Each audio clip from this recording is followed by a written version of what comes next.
The views and opinions expressed on this program do not reflect the company, owners, management, staff, clients, or partners.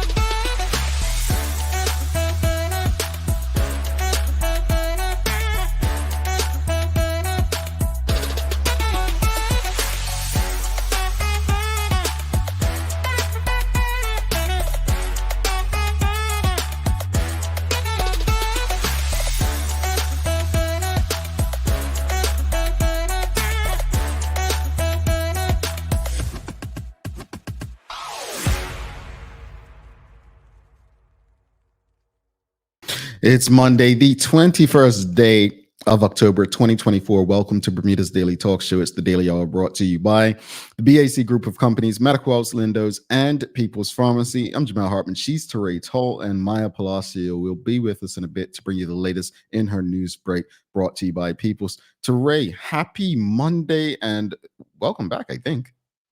Happy Monday. And yeah, welcome back is, I think, the right thing to say. It's been a while. I think it's been a couple of weeks. Yeah. How's life been? I mean, new city, and I'll be like sharing that, or no, this is it. We're all one on this channel. I love the audience. But yes, I settled in Oxford 2 weeks ago. I left Toronto and we went to DC. We had like a Bon Voyage weekend with the American Rhodes Scholars. Went to the Supreme Court. Went to the Museum of African American History, which was amazing. And now we're in the UK and I'm settled. I just said in the Daily Hour chat the other day that everyone, especially those with children, should go to the museum in DC. Journey, over the years and so on. I went twice because you feel like you're rushing through it if you don't go early when it first opens. All day experience. So I'm glad you got to experience it. And hopefully you got to see as much as possible while you were there.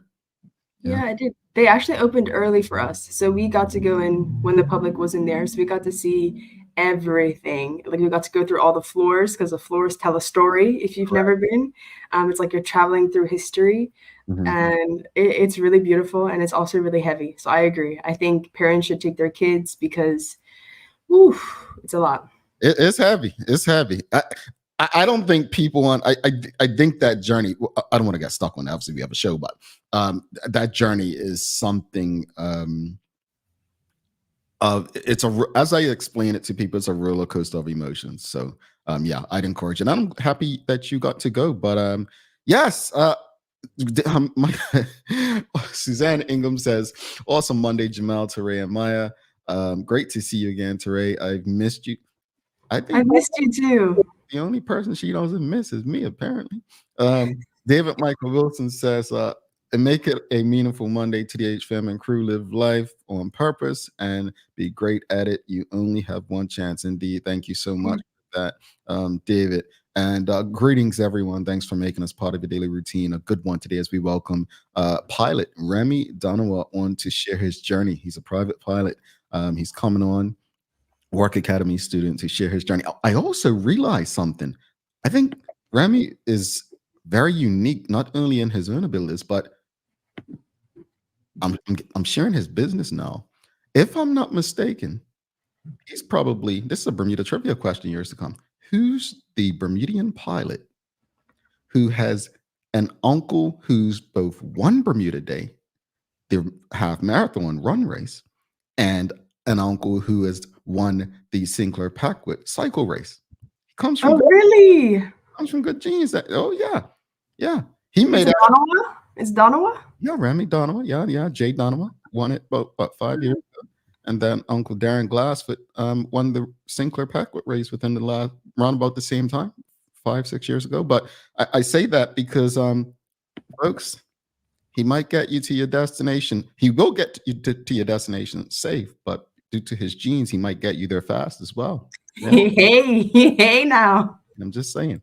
All right, but Remy is joining us today. Folks, don't forget to subscribe on our website. Follow us on all of our social media channels to stay up to date with all that we have going on. Help us grow beyond the mic as we do our part to continue to improve our community. In saying that, and in saying and improving our community, there was something that Teo shared a couple weeks ago in the news, and it should have concerned us all, right? Teray, he spoke about Operation Vega. He said, and this is according to this is according to the Bermuda Police Service report. It said, quote, by design, it was hoped that increased traffic enforcement through Operation Vega would have an impact on road collisions and reduce the number of traffic offenses. However, this was not proven to be the case, with between 4 and 6 road traffic collisions being reported daily and reported traffic offenses increasing. The majority of road traffic collisions are single vehicle, followed by collisions involving 2 or more vehicles. The causes of collisions are often avoidable, the reports goes on to say. Unfortunately, most vehicle collisions are due to unsafe driving and riding habits like inattention, speeding, and driving without due care and attention.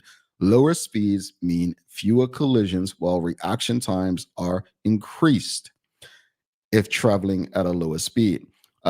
Also says impaired driving is also a significant cause of collisions. Impaired driving numbers continue at a high rate. Individuals who engage in this practice risk not only their own lives, but the lives of every other road user as well. The culture of impaired driving in Bermuda is an unfortunate situation that policing alone will not get rid of. If you have been drinking, do not drive or ride. Road safety must be taken seriously, and all road users must take responsibility for their driving behavior. Cellular phone use while driving remains a common offense. Using a cell phone while operating a vehicle is a distraction, and the signs are clear when a person does this. These include suddenly swerving, traveling at a very low rate of speed, and disobeying traffic signs and signals. If you are driving, put the phone down. This is a simple undertaking. If your phone rings and you must answer, pull over. All right? Just pull over in a safer space and take the call. The Bermuda Police Service remains steadfast in its mission to make Bermuda safer. This includes on the roads to prevent a collision. Slow down, always drive sober. Do not drive when stressed or tired. That's important. Stressed or tired, and put your phone down, and please wear your seatbelt and fasten your helmet. So, question of the morning based on all of that is, what can we do to slow down drivers and riders on Bermuda's roads? Like, what can we do to slow riders down on Bermuda's roads? And I just want to ask a yes or no question. I think this is important, audience. Did you expect Operation Vega to work? As you understood it, did you expect it to work? Did you be honest? Honestly, be honest. I'm going to be very honest with you. But did you expect it to work? Did you? Tell us. I did. Really? I'm gonna tell you why, but I understand we're dealing with a different generation. And when I say generation, I'm not talking about young people. I'm talking about road users of all ages. Right? It's a different time. Right? I expected it to work because I know how I am. Right? I don't want to pay fines. That's the first thing. I can't afford to pay fines. Number 2 is I drive defensive. Like Sherry driving behind me the other day, Saturday, talking about drive like I said, Sherry, tailgating is illegal. She weren't tailgating me, by the way. I was just messing with her. But she's like, well, you drive like a grandpa. No. No, but in saying that, my driving habits already, unless I'm on a highway where you know the grace period and you're in that HOV lane, I try to drive very defensively, especially in Bermuda's roads if I'm on a bike. The potholes make me extra careful, right? So for me, I expected, you know what? More police, the police are out checking this. I'm not going to be driving under the influence. I'm not going to be speeding. I just thought people might be like, nah, I'm not interested. I'm not doing it. Maybe I had too much faith in the people. I don't know. No, and I think you should have faith in the people. I really do think it. And I also think that we tend to project our habits onto the world. But I didn't expect Operation Vega to work. I think in the same way that the police can't police us back into community safety, they also can't police us into better driving and riding habits. I think it really is a cultural thing and a temperament thing. I also wonder, Jamel, is if because you spend most of your time outside of Bermuda, that makes you even more cautious when driving or riding, because you're like, I know these roads aren't built to sustain a lot of like weight, or there's a lot of potholes. So maybe that makes you even more cautious. But yeah, I didn't really expect it to work, which is sad to say, to be honest. I want to be an optimist in this case, but it doesn't. It didn't strike that way with me. Well, I think you made the point that the police made in the statement as well. And I did say it last year that, it's personal responsibility, right? It comes down to personal responsibility. I thought it would work because I thought that we were more responsible road users, not just because of the police and the fine. I just thought that, we're adults, we'll be more responsible. The truth is we have an attitude like, oh, it can't happen to us, or to us. And I don't think that's a fair assessment of how we should look at operating vehicles on the roads. Let's go to the audience, to Ray. Audience, did you expect Operation Vega to work? Kia Renee BDA says nope. She said nope. Simple. Yeah. Michelle White says no, people take chances. I drive defensively too. We have a rude person in the audience. Call me what you want.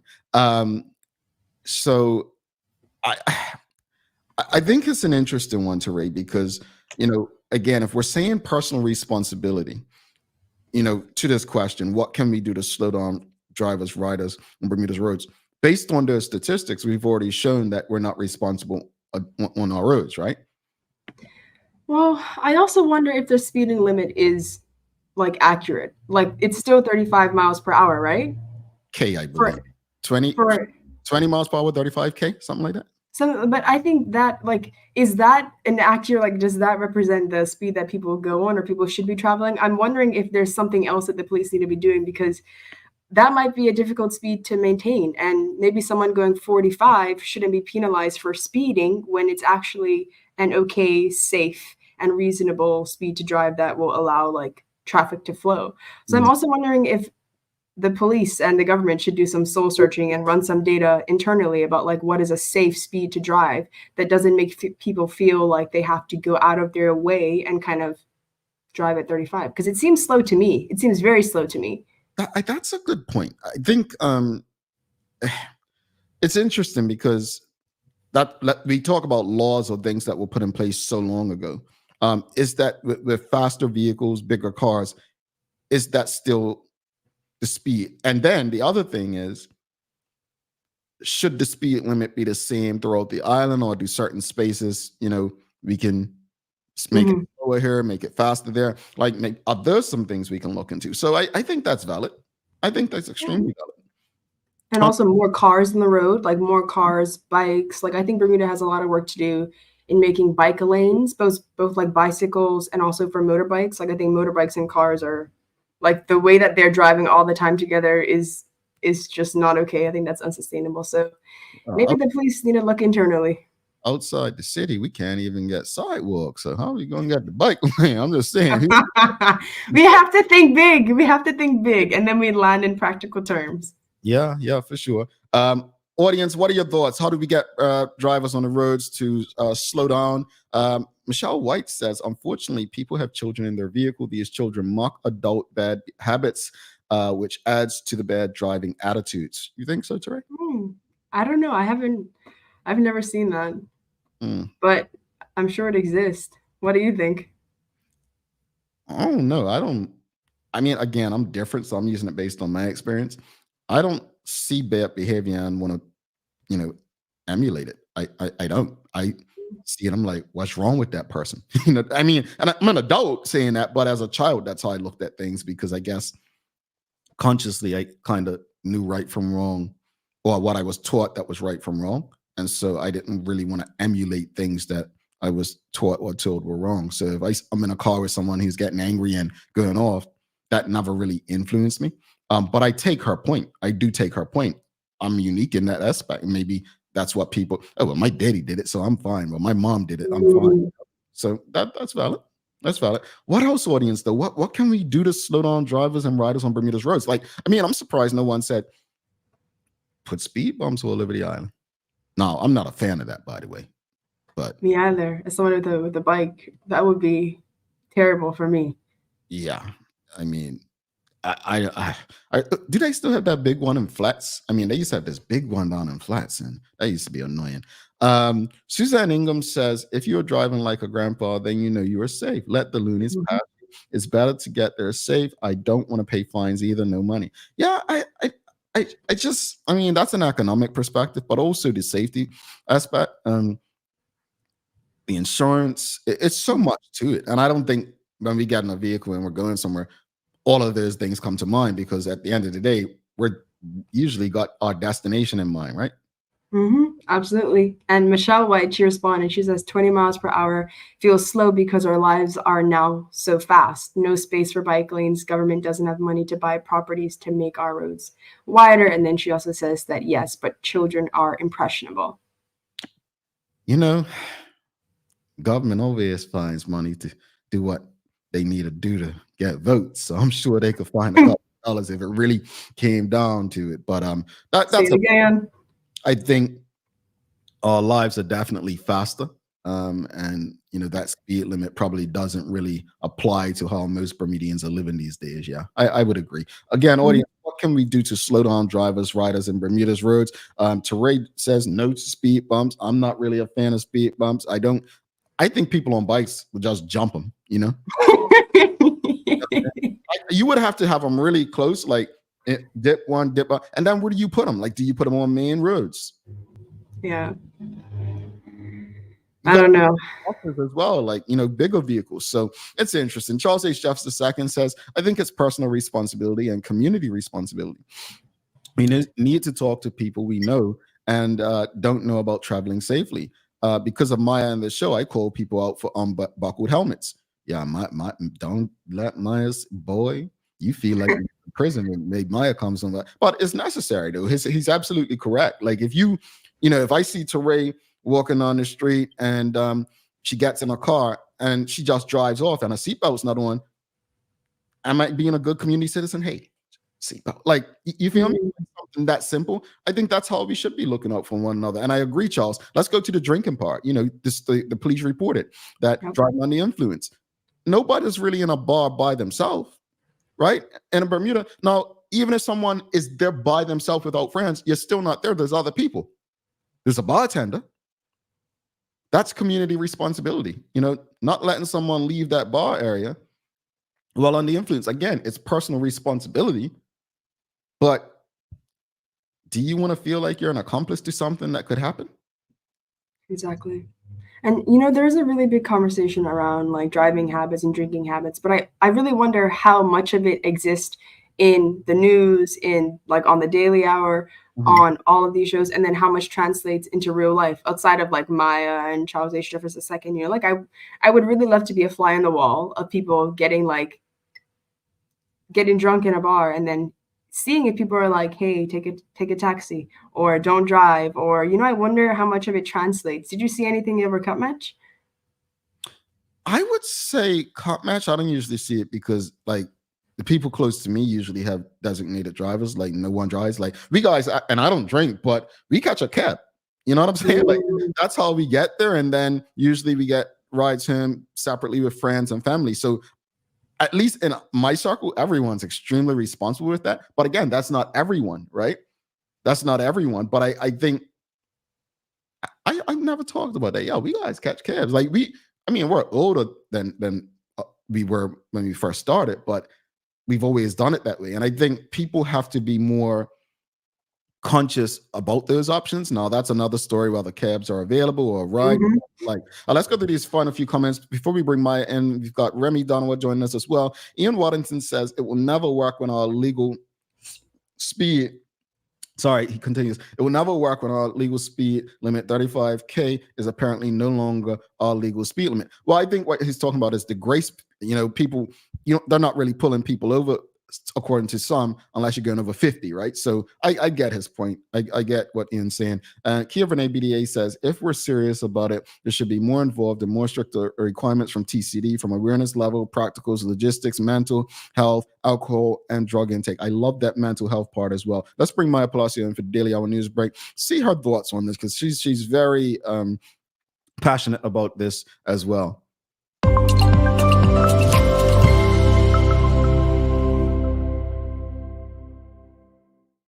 Good morning. Good morning. Greetings, MP. How are you today? Oh, now you got me hyped. So. Oh, my apologies.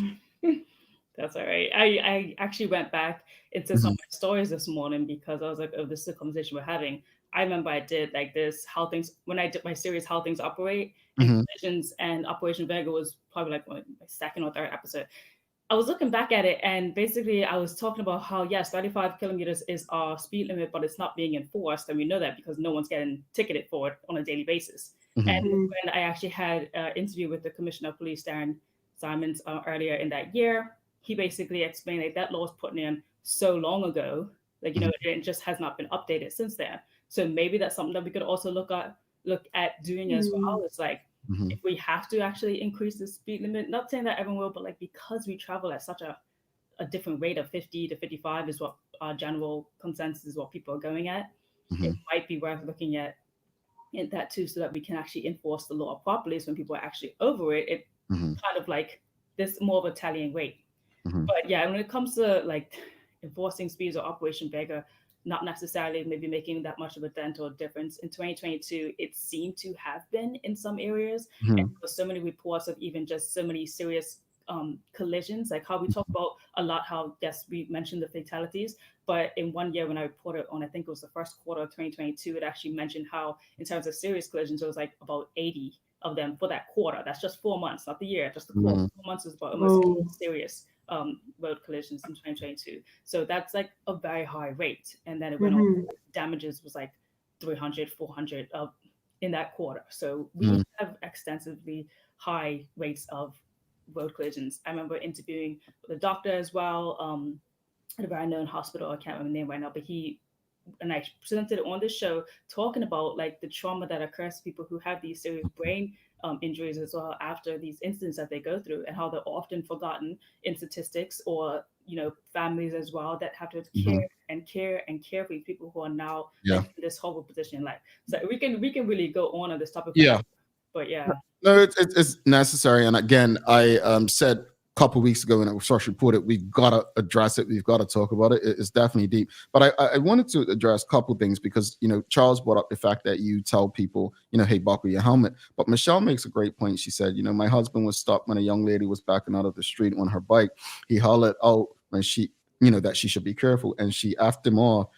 She said, Jamel, some people may not appreciate your concern. That's valid. That's extremely valid. And then Charles H. Jeffs II, he said, growing up, there was a concern about losing your license for a period of time. Do people still get off the road? Charles, I remember you were caught going 60. Ed King, former magistrate, you were off the road.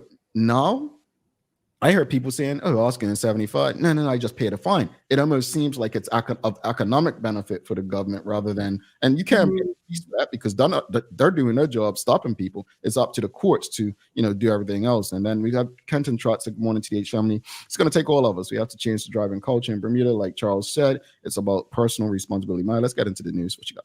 I agree to that last statement there.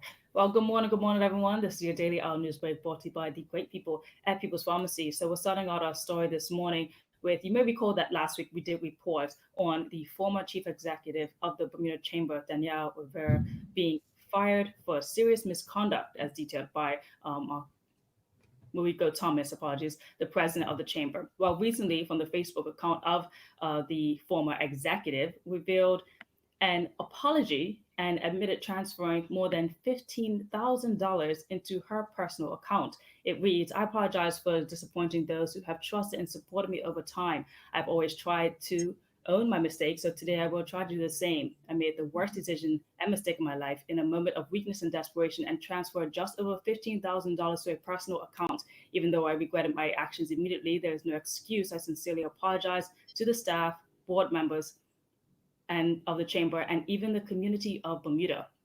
And now, as you know, with a public apology, often comes, of course, more public opinion. And so people left some comments underneath there, just like reiterating and stating thoughts about how they felt about the apology and the incident that happened.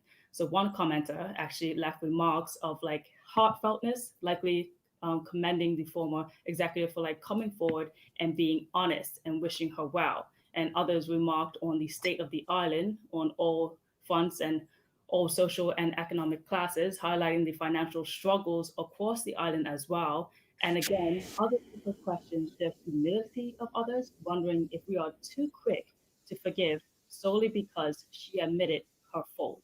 Now, the Bermuda Police Service has confirmed that a complaint had been received from the Bermuda Chamber of Commerce and is still under investigation as of right now. And that complaint, yeah, we hopefully know more further, but as of right now, that's all the information that's been given. I sympathize. I think as a community, we tend to jump, oh, yeah, this person should be investigated, or, we love to criminalize people. Yeah, a criminal act took place. The person admitted it. Do they deserve any sort of grace because they admitted it? Yes.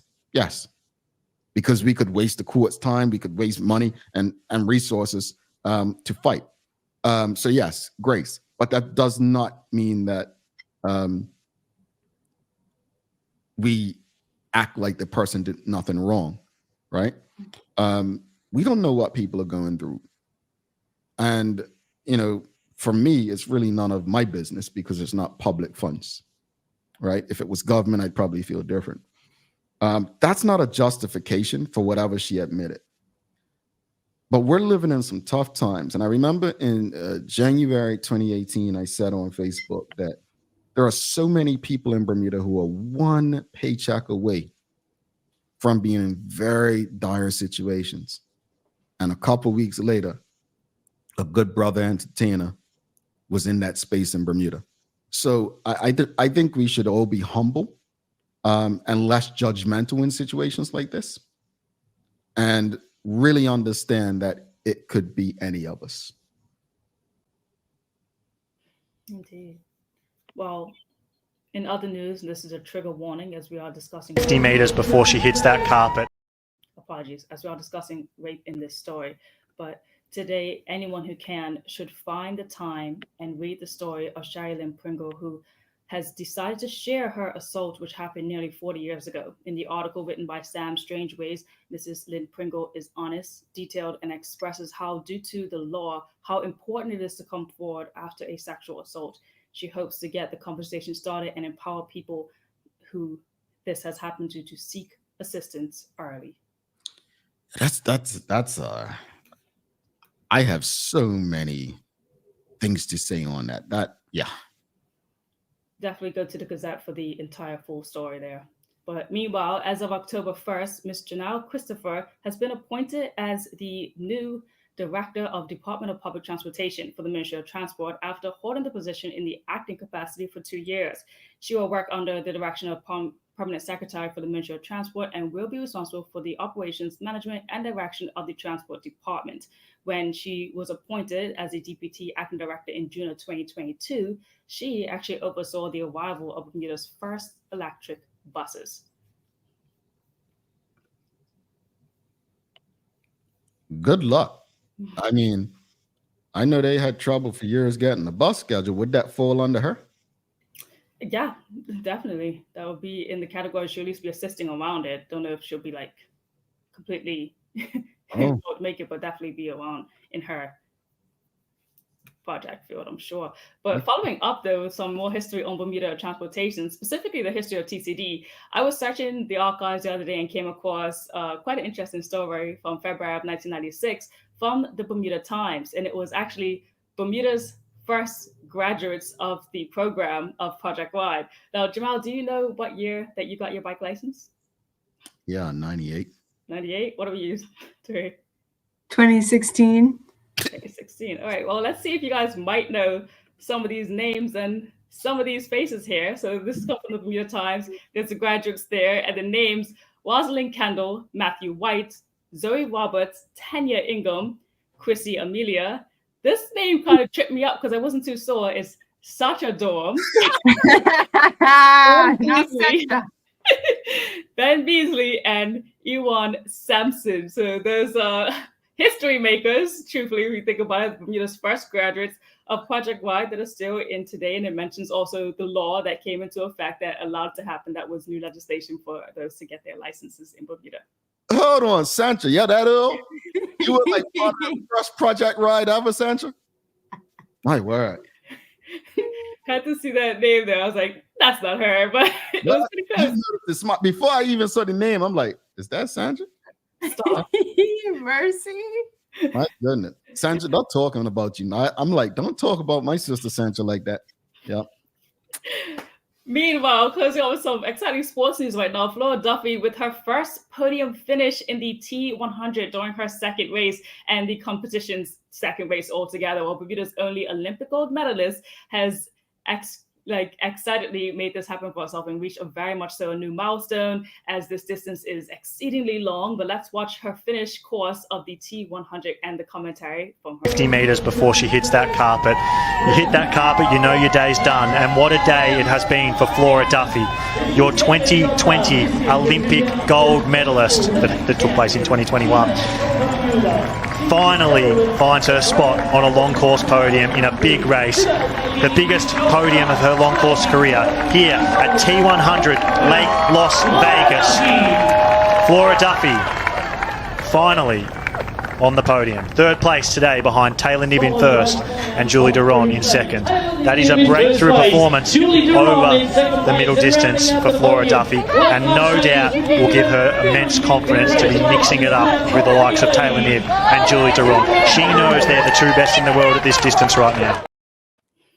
Man, every time I see her, I'm just like, she swims, she rides, she runs. Don't you Girl boss. like, I'm out of breath thinking about it. Yeah, she's been doing it for real. Like, it's obviously the first time she's actually ever competed in this event. It's the second race in the event. You know, she got on that podium, and quite a bittersweet moment for her. I mean, she went to her Instagram, captioned it very well.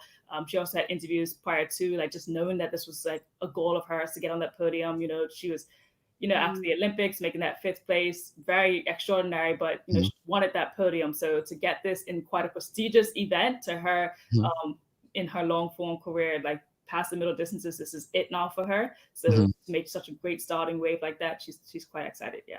Go Flora. I'm so excited. Like, I'm so excited. Yeah. Well, I love that. And it was Flora Duffy Day recently, right, Maya? Yes, the 18th was Flora Duffy Day as well. So yeah, big up to that. If you could go take a picture by the sign, what used to be Corkscrew Hill, Flora Duffy Hill, yeah, do that. But yeah, big ups to Flora. Bermuda's only gold medalist in the Olympics, so that's really sick. All right. How's girl? How's the weather looking? Weather's looking like a mix of sun and clouds, and we're looking like it's a bit breezy today. So, like, as my grandma would kind of tell me, pack your windbreaker, and we have a high of 79 degrees. All righty. Thank you for that. Teray, do you have any days of the year for us? I do. Today is Back to the Future Day, which represents and celebrates the day that the DeLorean arrived in the future on October 21st, 2015, from the blockbuster film franchise Back to the Future. So I have a question. What do you guys want to see in the future? Like, if you could choose one thing that would happen, guaranteed, in like the next 10, 15 years, what would it be? That's a big question. It can be anything. In 10 to 15 years in the future. Flying cars. Oh, I was gonna say really cliche, but I'm excited to see what my niece is gonna look like actually. 10 to 15 years. Oh, that's wholesome. And I hope that she's doing something in sports. Yeah. Yeah, go sports route, because school just gonna cost you money, girl. I'm not discouraging young people from school. No, I would say I want to see more work done for cures of diseases that are killing people. It's heavy, but that's just where I'm at with it. I feel like not to get too serious on it. There's so many things that are keeping us there just to keep us where we are rather than maintaining health. But I think it really does start with what we put in our bodies. So that's what I would say. I want to see more inventions, more cures come along. Charles H. Jefferson says world peace. World peace. Yeah. Yeah. That would be my answer. That'd be nice. Karen Simmons says grandchildren. Or grandchild. Yeah, so, well, you know what, guys? I have a joke of the day for you because it's been a while. Aren't you excited, Maya? Ecstatic. Maya loves these. Maya loves these. Yeah, let's do it. Okay, let's get ready. Oh, sorry. Before we do it, I did get a message regarding the conversation. Please use their discretion when it comes to shooting feeding tickets. Usually anyone doing above 50K will be ticketed. However, people cannot be selective in what laws they want the police to enforce. You know, there is a lobby for the speed limit to be raised to 50K. If people want that to happen, then they will have to lobby the law to be changed. But yeah, that's a comment that came by as well. All right. That's good information. Yeah, I'd agree. You know, you got to lobby for law change. All right, here's your joke of the day, folks. Because it's funny already. What's wrong with you? All right, here we go. What do you call a witch that lives on a beach?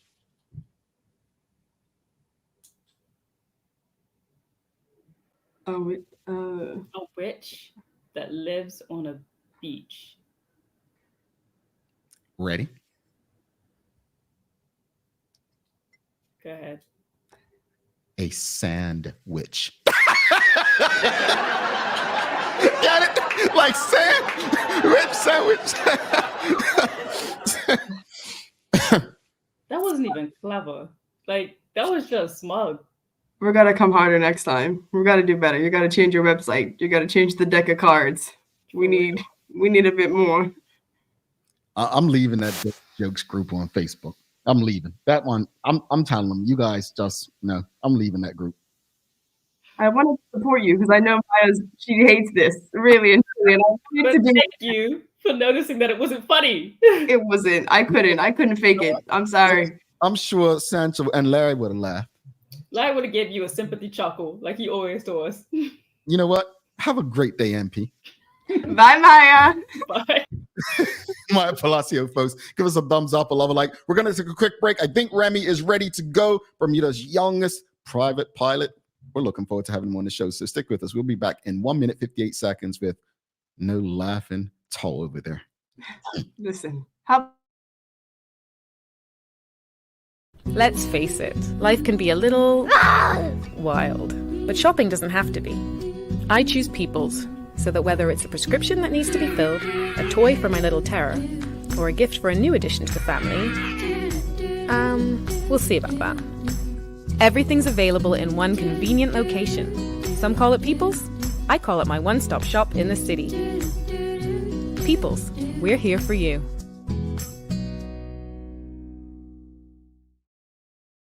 Welcome to the new bulk store, Lindo's Next Level. Wake up in the morning with enough coffee to keep you running throughout the entire day. Your pet at home deserves the best. Stock up on dog food to keep your puppy happy. Need a quick tasty lunch at home? Your chicken nuggets will be jumping right out of the freezer. What's a movie night without popcorn? You can never have too much. Lindo's Next Level. Why go anyplace else? Unlock your business potential with BDC's General Microloan, offering up to $30,000 for Bermudian small and medium businesses. Whether it's for inventory, working capital, or equipment, we provide 100% guarantee on approved loans. Simple application, low interest rates, and fast processing. Apply today and make your business dream come true.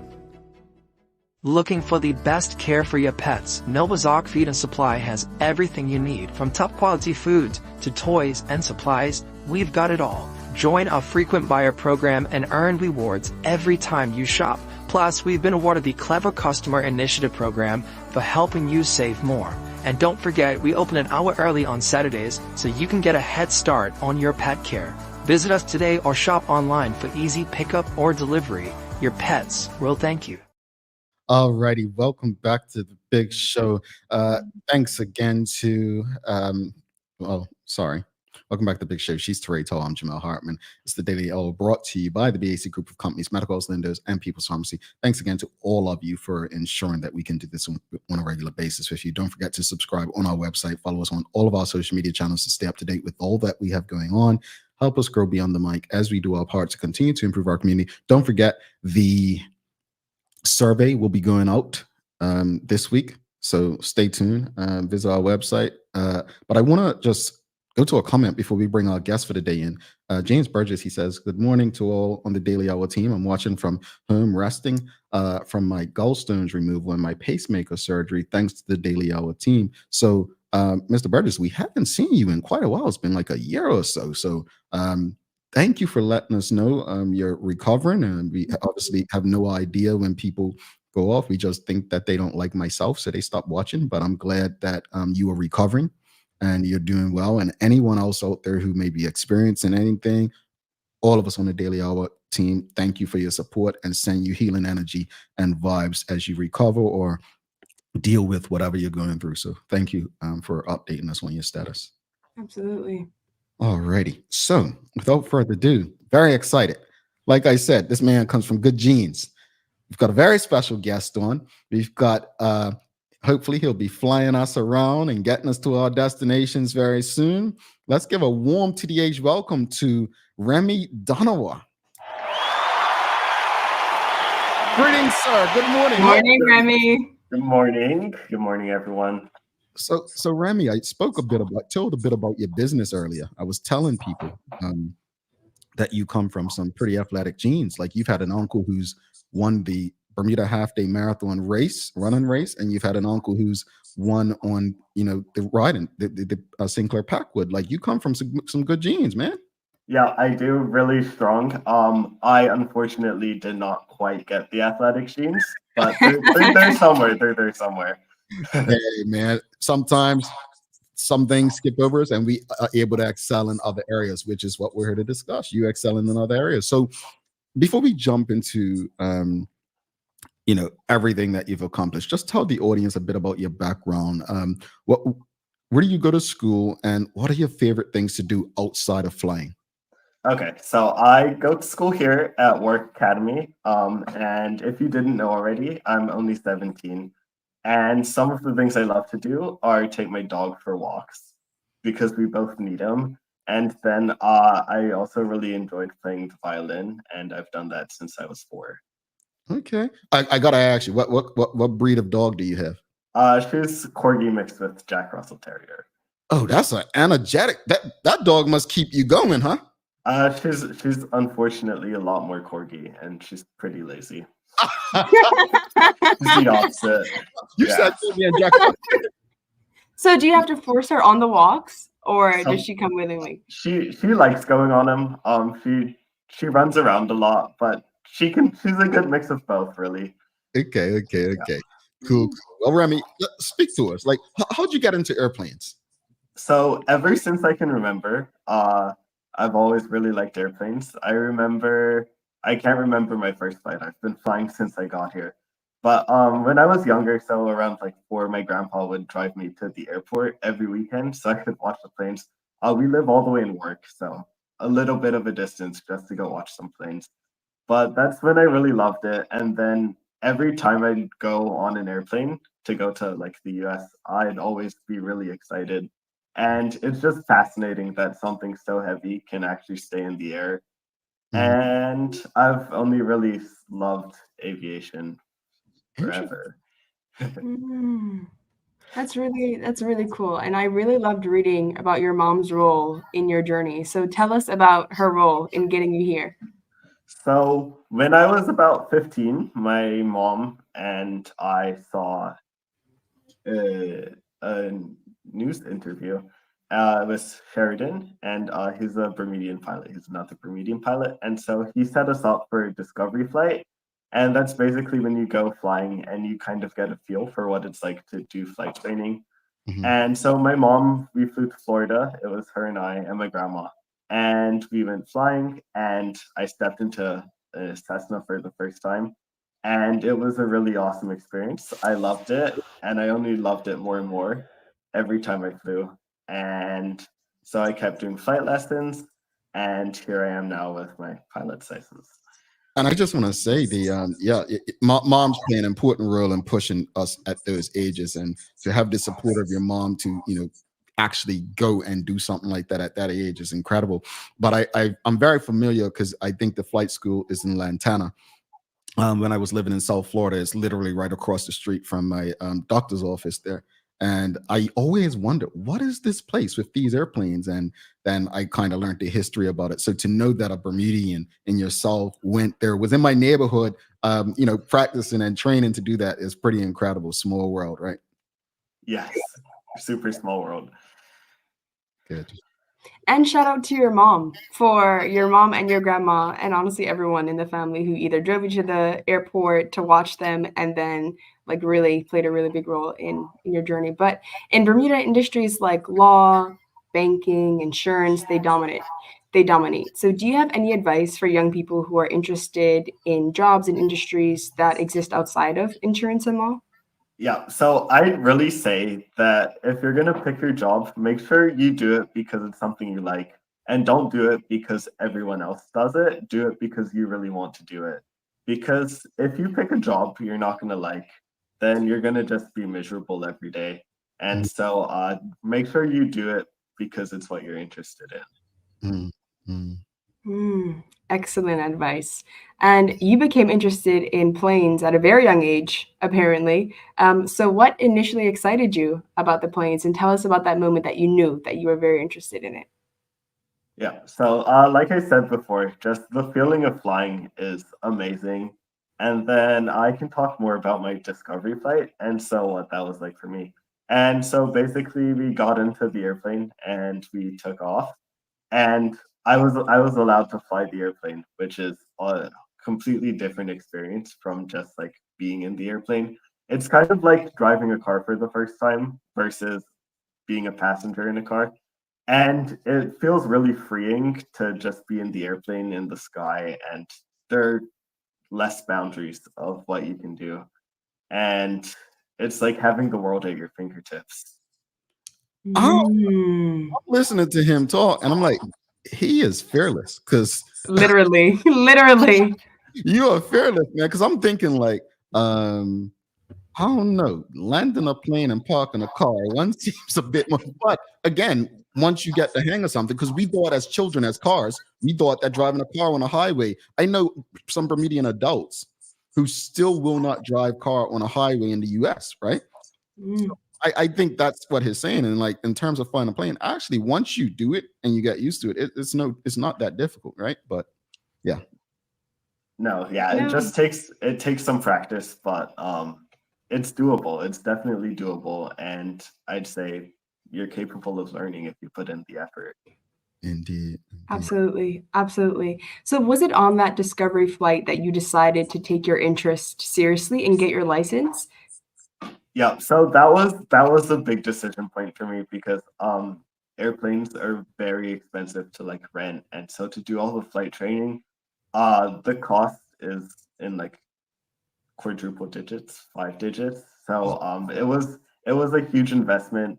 And so once I did the discovery flight, I was able to tell my mom, like, yeah, this is definitely what I want to do for the rest of my life. And honestly, I don't think anything could change my mind about it. I'm impressed. Again, present parents make a difference. Just want to share, if you have any questions or comments for Remy, please send them through. We have a Sherry Vanderpool says, proud auntie moment. Congrats, Remy. We have James Burgess. He says, congratulations to Remy Donawa. Keep up the good work. Janet Maynard says, congratulations, Remy. Well done.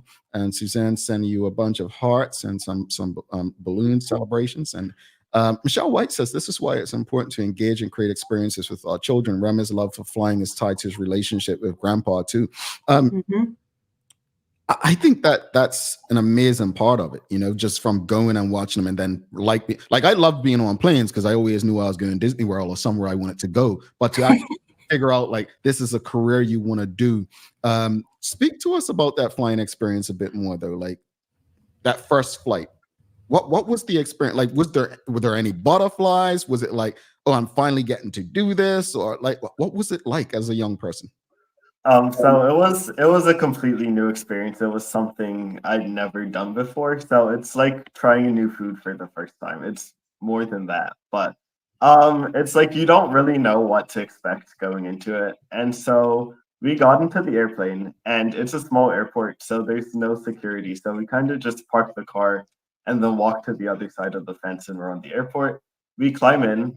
We have to do a lot of checks on the airplane before we actually leave, but then what we did is we taxied out to the runway. At the airfield, so at Lantana, there's no control tower. So that means that it's up to other pilots to just tell the traffic where you are.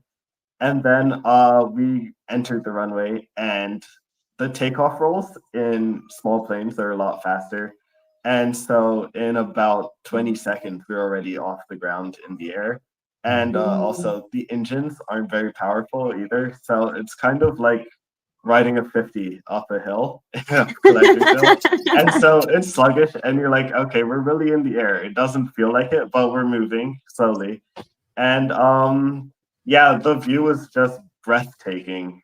And I really don't know how to describe the feelings, but it was really a strong emotion for me. And I could just feel the love that I had for the airplane and flying.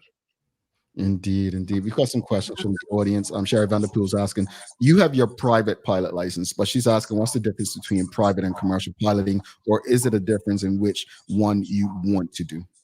Right. So my private pilot license is kind of like having a car license. So you can't pay me to go flying, but I can take my friends and passengers flying.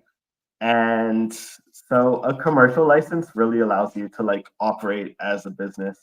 And so I could charge people to go for flights. And so that's how a lot of small charter companies work. And then the airlines, you also have to have a commercial license, but you also have to have an airline transport pilot license.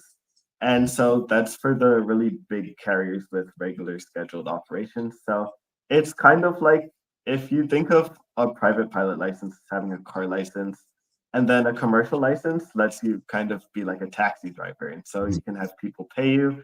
And then the airline transport pilots are for like the big buses. And so you're going to move a bunch of people all day on tight schedules. That's a great way to explain it. Yeah, indeed. They're still coming for you, Remy. Karen Simmons says, congratulations, Remy Donawa, achieving your pilot license. You have been and are an inspiration to other young people. I know a young man who is now doing his flight training. Traveling Trotty says, congratulations on flying high. So proud of you. Desiree Williams. Sean Epdahl says, congratulations on such a huge development. But we have a question. Kieran ABDH is asking, would you ever fly a military jet and have you experienced intense force?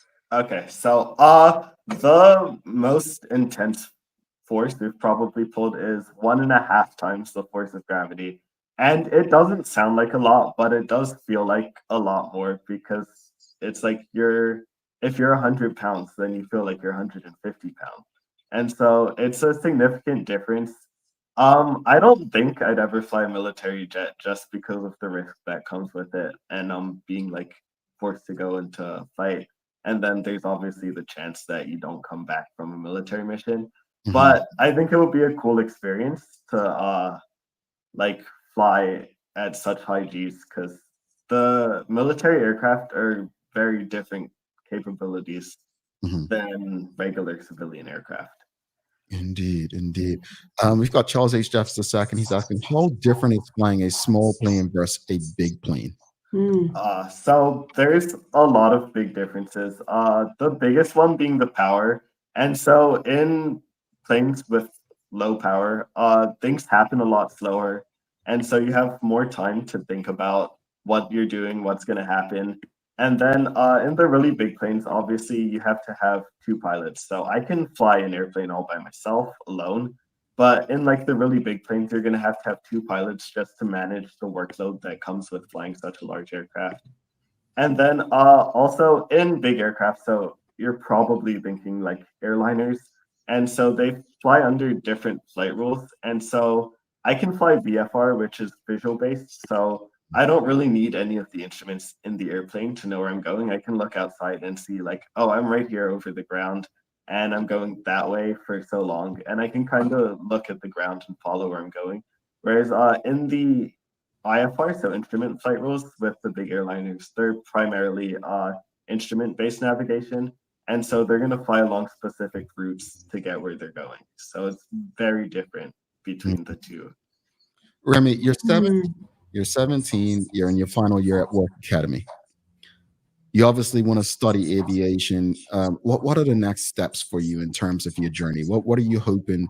Where are you hoping to go with your journey? So my long-term goal is to become an airline pilot for one of the large carriers. And then what's going to happen next is I have my private pilot license. So there are different licenses, like I said earlier. So I'll need to do my instrument license and then my multi-engine license, as well as a commercial license. And then you have to have 1,500 hours to become an airline pilot. So a lot of the time between now and when I do eventually hopefully work for an airline, it's going to be just time spent flying and building experience so that I'm actually eligible to become an airline pilot. All right. I'm on the spot, like, because I don't know the industry. Is there a certain big carrier that is known for being the one that you want to work for, or, like having the best planes? Because some of them have like, I don't understand airplanes like a A380 and all this, Boeing this or Boeing that. Like, speak to us, educate me. Yeah, so there's obviously a lot of diversity in the airplanes between airlines, and so because they're allowed to pick, so it's like saying I want this car versus that car, and they all really do have their advantages and disadvantages. But aviation isn't really that old. The first airplane flew in 1903, and so as an industry it's developing really quickly. And so maybe in 5 years, when I'm old enough to be a pilot, an airline pilot, I'm already a pilot, but yeah, in like 5 years, it might look completely different than what it does now. And a lot of the major carriers are moving away from having hub and spoke routes. So that's like flying out of the big airports. So like Charlotte, Miami, LaGuardia, and JFK, and to flying to small airports. And a lot of airlines are actually moving to just flying between smaller airports with smaller planes because it actually works out better and it lets more passengers get closer to their destination. And so it's really changing, and in the future it's hard to really tell which way it's going to go. All righty. Questions from the audience. Manuela John's asking, would the 1,500 hours that you mentioned you will need, does that include different categories of flying? Yes. So the 1,500 hours includes every single hour I've flown in an airplane. And so pretty much from my first flight, all of the hours will count. Nice. One thing's for sure, your passion is so palpable. Like when you talk about flying, you light up. So it's very clear, like this is something that you're super interested in. And I cannot wait to see you in 5 years with another article talking about how you're now a pilot for commercial planes, right? That's the next one? Okay, excellent. So we've got a couple more questions from the audience, but I have to, let me ask Kia Verne BDA. She says, do you want to be an all-around pilot, for example, being able to fly most to all models or planes and future models? Okay, so kind of how it works is that aircraft over 12,500 pounds, that's what the number is, you have to have a type rating, and so you have to do specific training for just that aircraft. As you can imagine, it takes specialized equipment, so like the high performance simulators that airlines will have, and obviously the real planes, which is kind of a risk to do, so that's why airlines push towards simulators. And so in order to like be able to fly every aircraft, it would be super expensive, and it's not really realistic that I'd be able to fly every aircraft ever. But kind of when you work at an airline, you get assigned a specific aircraft, and so you'll stay on that aircraft. But for the smaller aircraft, you can pretty much just hop in an airplane and fly it. Obviously, there are risks to not being familiar with the aircraft. Like, I'm not going to know where everything is or all the systems, but you can learn that, and it does take work. But realistically, it's better to kind of stick to a couple aircraft and get used to flying those. I know there, Teray asked you about young people early on advice, but I know for me, I mentorship was always important.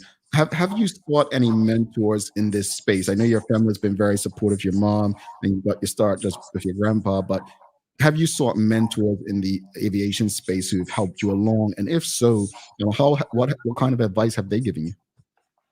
Yeah, so mentors is obviously a big part. I wouldn't have been able to do this without them because it's kind of a cloud going into, okay, I have no idea what I'm doing. How do I even sign up for flight lessons?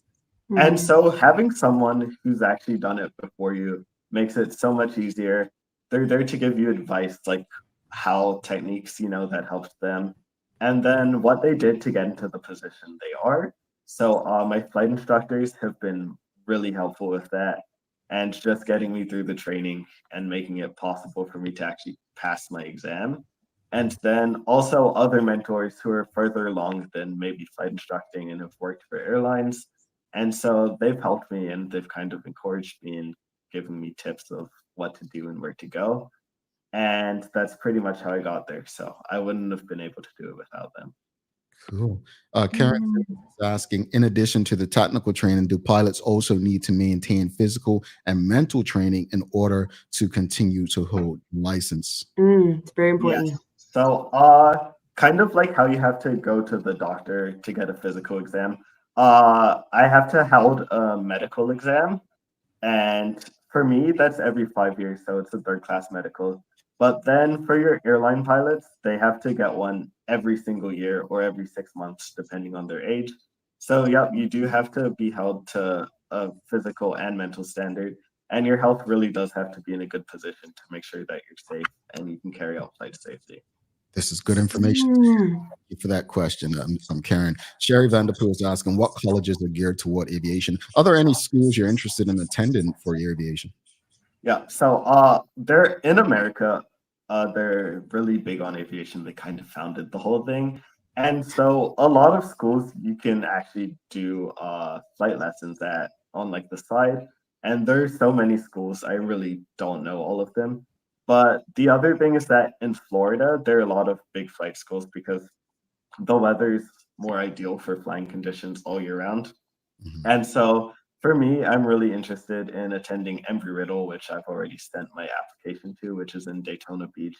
And they are the oldest aeronautical university. And then there's also Florida Institute of Technology, and then Jacksonville and Lynn University. And so a lot of the specialized universities focus towards technology and aeronautics. They have really good facilities for taking up aviation. And then still because aviation is really just so big in America. And so it's super accessible to do it in a lot of places. That's really cool.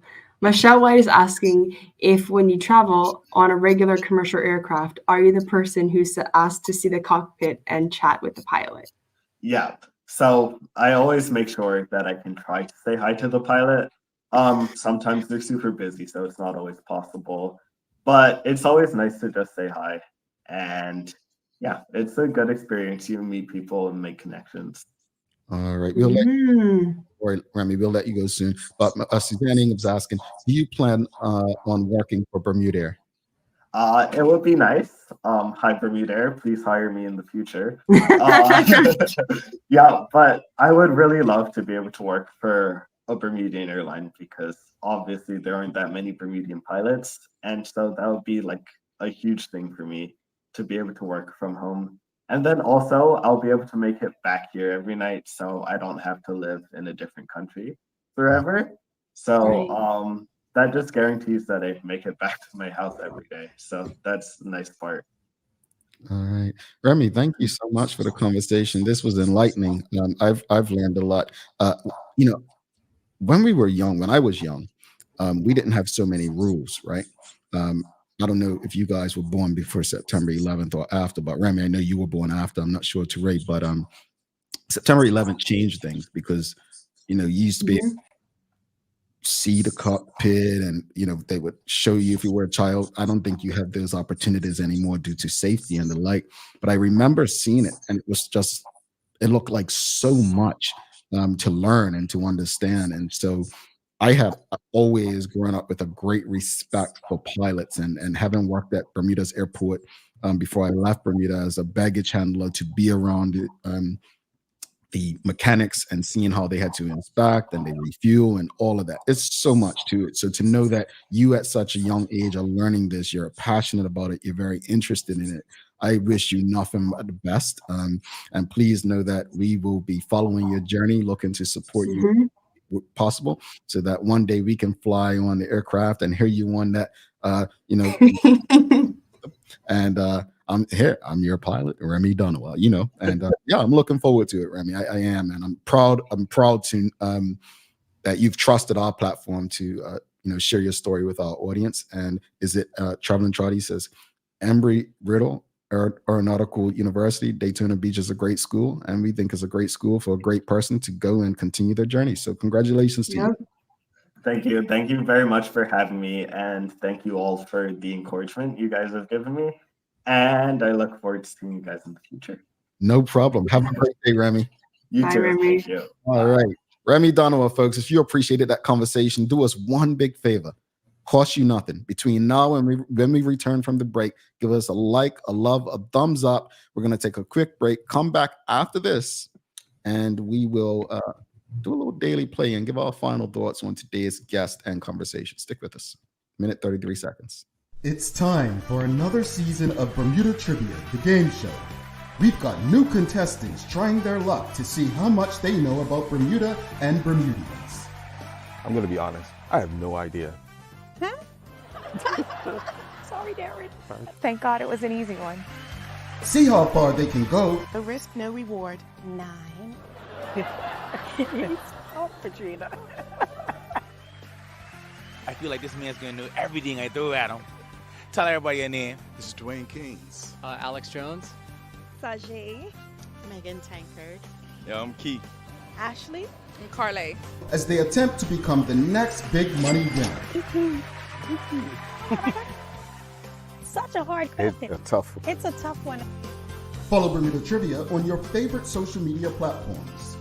Visit bcgtv.com to watch new episodes of Bermuda Trivia, the game show, brought to you by Bacardi. Take a look at our workwear for construction workers and tradesmen. Durable, stretchable in all the right places, and plenty of options for tools and accessories. Pair with our wide range of tough and comfortable footwear. You can't go wrong. As you can see, Medical House really is a one-stop shop for everybody. We can't wait to see you. See it all at our new expanded location on Bakery Lane. Alrighty, welcome back to the Big Show. Thanks again to Remy Donawa for joining us this morning. Really appreciated the conversation. Again, audience, please give us a thumbs up, a love, a like. Make sure you share the conversation with your friends, your family, your colleagues. If you haven't already, give us a like, a love, a share with your family, your friends, your colleagues. I'm gonna repeat it one more time. No, I'm not. But please do us a favor. I think he was, as WKD Lama said right here, he's an impressive young person, like just an impressive person. And I think he said so many things that could inspire and motivate others as well. Thanks again to the BAC group of companies, Medical House, Lindos, and People's Pharmacy for ensuring we can do this with you on a regular basis. It's time for the Daily Play, brought to you by Bermuda Trivia, now available at stores throughout Bermuda. Follow Bermuda Trivia on Facebook, Instagram, X, and TikTok to find out why it's Bermuda's favorite trivia game. Teray, are you ready? I am ready, and I saw that commercial, and I saw Charles H. Jeffers, so I'm really excited for the next episode. Oh yeah, that I think is being released today to see how he did, because he was scared to do the show. You know, he was very scared to do it. So let's see if that chicken did well. All right. Oh. Yeah, I called him a chicken. All right. I think I couldn't find a quote by the Tuskegee Airmen, which would have fit. So let's do another one. This should be timely. Wait, is this what is it? Is this a quote of the day or name that place? You didn't give us the info. Oh, Mondays are always who said it. My apologies. It's a who said it. Sorry. So you've got to give us the author to this quote. This one was very popular about 16 years ago. All right, here we go. Quote: For the first time in my adult life, I am proud of my country because it feels like hope is finally making a comeback, end quote. What woman said that? What? 16 years ago, it was popular, you say. So maybe they're yeah, I don't know. All right. Thank you, Shawnette Bell. You will go in the draw. Oh, quite a few people got it. Yeah, that was what Two people. That was one of her most popular quotes that it was bigger than her when they go low, we go high thing. Yeah, that was when they tried to make her seem like she was never proud of her country. And it was used against her, but it didn't quite work. But yeah, Michelle Obama said that. Proud of Me her. too, Suzanne Ingham. I was also clueless. I wouldn't have attributed that quote to Michelle Obama. Yeah, that time, it was an interesting time in the United States at that time because seeing her husband actually become the main candidate of a political party at that time, the Democrat Party. I understood her. She said it was the first time she was, pretty much the first time she was proud to be an American. That's what it came down to. And man, they try to eat her up, but again, to be in her shoes is to understand what she meant. And I got it. But that said, let's wrap it up, Teray. Final thoughts on this morning's discussion regarding Operation Vega and responsibility of each and every one of us on our roads, and then the conversation with Remy Donawa. On Operation Vega, I think Bermuda has a lot of work to do around cultural standards among driving, but I also would encourage the Bermuda Police Service and the government generally to think innovatively about things that can be done on their end, whether that's updating the laws, because if the law exists and it's 35 kpmh or mph, whatever, but we only stop people for 50, I feel like that should be updated. Because maybe that'll change the way people are driving because the laws affect our behavior, et cetera, et cetera. So looking forward to progress on that. The conversation with Remy was really inspiring. I mean, I think he is so impressive and very refreshing at a time where Bermuda's political future and social future seems very uncertain. It's always really good to have these feel-good stories. I mean, he's doing excellent. I can't help but think about his mom and his grandmom and his grandpa for all the work and support that they have done and given to him to kind of put him in this position. I want to say thank you to them and all the parents out there who are encouraging their young children, their young daughters, their young sons to follow their dreams, because really and truly that's going to make the difference of like the Bermuda that we live in the next 10 to 15 years. So honestly, he's excellent. And I'm looking forward to seeing him achieve everything he wants to do. Yeah, indeed. I agree with you when you said about the police and government. It got me thinking while you were talking. I wonder if the police make recommendations to government based on the data that's shared. They're collecting this data. Look, it's not making a difference. I think maybe we should do this or go this route. But I definitely think, yes, personal responsibility. But then when you said, if we change the law to 50, but does that mean people think they're going to get more grace so they can go faster? I think it's all worth discussing. What we do know is the data that was collected from Operation Vega shared that things were not getting better.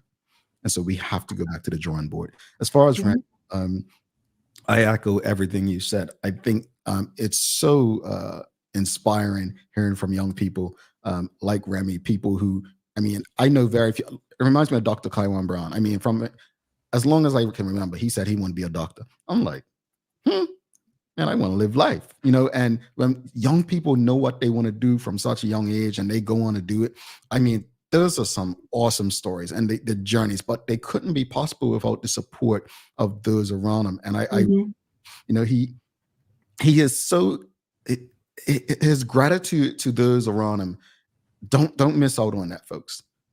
Don't miss out on that. The investment that his mom and his family has made in him, don't let that go by the wayside. He's rewarding them due to their investment. And I'm looking forward, like Teray, to see his journey, to see him excel, and hopefully, Bermuda Air or whatever Bermuda airline is around, so that he can be based in Bermuda and work from Bermuda, because I think that's what he said his goal is, to come home to Bermuda every day. So wish Remy the best, and every young person who has a dream or goals, look at his journey and see how you too can not just follow in his footsteps, but create your own path to achieve what it is that you would like to do. You just something that I wanted to mention. When he said he wants to come back home to Bermuda, that was also heartwarming, because a lot of young people are thinking about creating lives outside of Bermuda. But Remy said, "Oh, I have these big aviation dreams. I still want to remain connected to Bermuda," and that was also refreshing. So yeah, thanks for picking that up. Indeed. And our daily quote is, "Anger, resentment, and jealousy doesn't change the heart of others. It only changes yours." And that's from Shannon Elder. So think about it, people. Yeah, that's an internal thing we got to deal with, folks. No projection. But it is. But audience, don't forget to subscribe on our website. We will have the survey available soon, and we have multiple prizes this year. So you do the survey, and if you choose to share your email, you will be rewarded, hopefully, or you'll be eligible to be rewarded. Follow us on all of our social media channels to stay up to date with all that we have going on. If you miss a show, you can still catch some things on YouTube, Instagram, TikTok, whatever your platform of choice is. Help us grow beyond the mic as we do our part to continue to improve our community. Thanks again to our partners, the BAC Group of Companies, Medical House Lindos, and People's Pharmacy, for ensuring that we're able to do this with you on a daily basis. As always, we appreciate you, we love you, and we thank you for making us part of your daily routine. If all goes well, we'll be back to do this again with you tomorrow. She's Teray Tall. I'm Jamel Hartman. Please do make it a safe and a great day. We are out. Peace.